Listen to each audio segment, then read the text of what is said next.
Hello friends, today we are going to learn how to fix the risk of committing common errors in English. And our very first topic is errors pertaining to subject-verb agreement. Now what is this subject-verb agreement? It's very simple. The subject and verb of a sentence must agree in person and number. Means if the subject is singular, it should be followed by a singular verb form, and if the subject is plural, it should be followed by a plural verb form. So the simple rule you have to remember is singular with singular and plural with plural. So simple.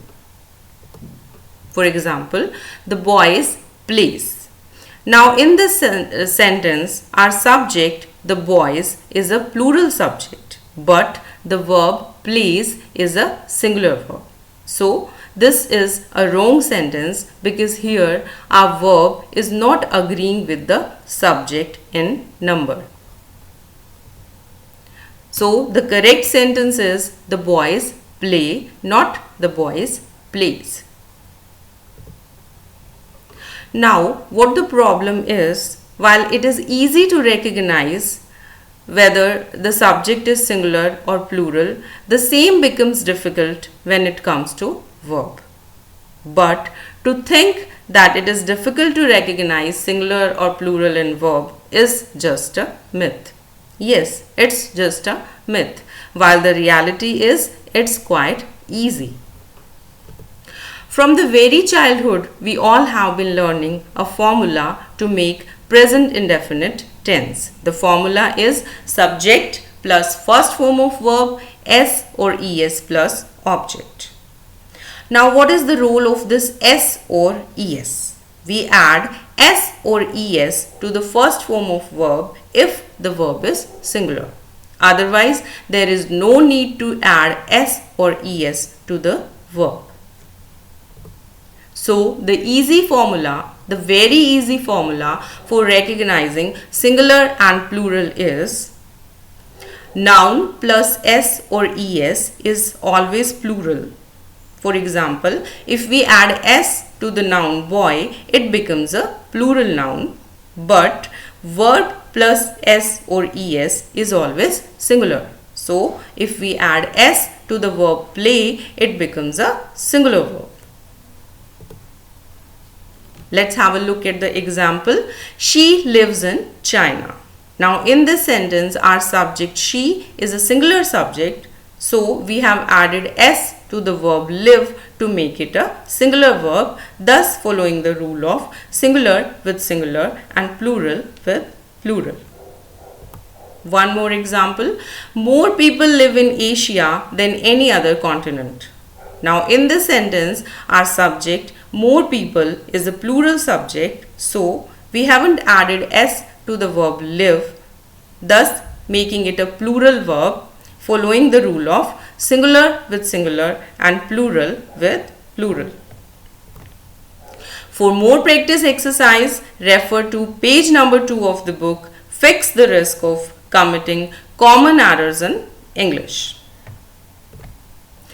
Now, English is a language with its own peculiarities, and in English, wherever there are rules, there are exceptions too.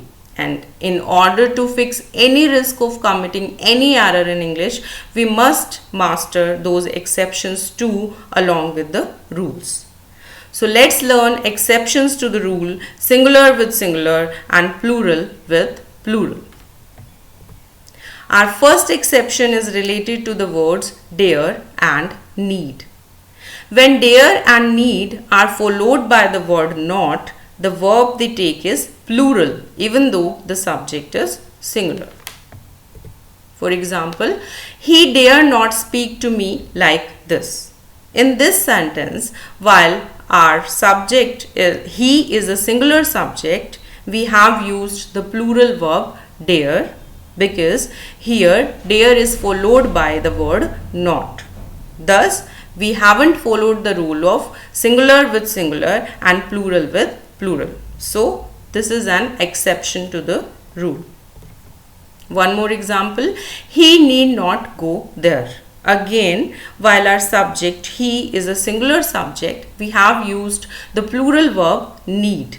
We haven't added s to need, thus keeping it a plural verb, because need is followed by the word not. Again, this is an exception to the rule of singular with singular and plural with plural.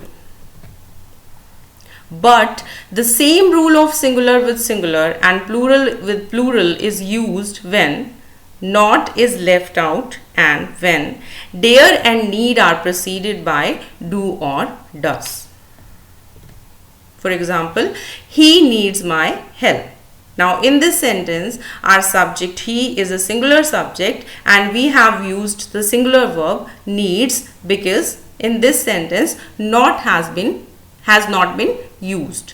That's why this sentence follows the rule of singular with singular and plural with plural.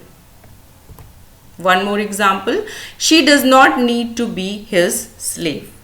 Again, our subject she is a singular subject and we have used a singular verb does.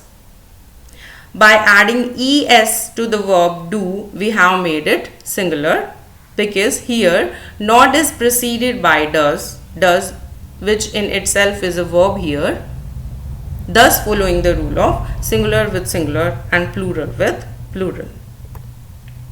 Exception 2. In conditionals generally beginning with if, where we are talking about an unreal condition or an idea contrary to fact, the verb is plural even though the subject is singular. Let's understand it better by an example. If he were you, he would not do this. Now, this sentence is a conditional sentence, an idea contrary to fact beginning with if. That's why with the singular subject he, we have used a plural verb were, and that too in the past tense. Also remember, conditionals generally take the verb in past tense. One more example, if wishes were horses, beggars would ride. Now this sentence is an unreal condition beginning with the conditional if. That's why we have used the plural verb were, and that too in the past tense. Exception 3 is related to wish noun clauses. Words of supposition or making a wish like if, as if, I wish, and expressions like if only, I would rather, it's time, etc. always take plural verbs, and that too in the past tense, generally were. For example, he behaves as if he were a king. Now, he is not a king, but he behaves as if he were a king. So, in this sentence, we are using word of supposition as if. That's why with the singular subject he, we have used a plural verb were, and that too in the past tense. For more practice exercise, refer to page number 3 of the book, Fix the Risk of Committing Common Errors in English. The book Fix the Risk of Committing Common Errors in English is available nationally and internationally at www.commonerrorsinenglish.com and all major online stores like Flipkart, Infibeam, Amazon Kindle, ShopClues, Rockstand, Paytm, Amazon.in, Kobo, Google Play, Amazon.com. That's it for today, friends. Bye-bye.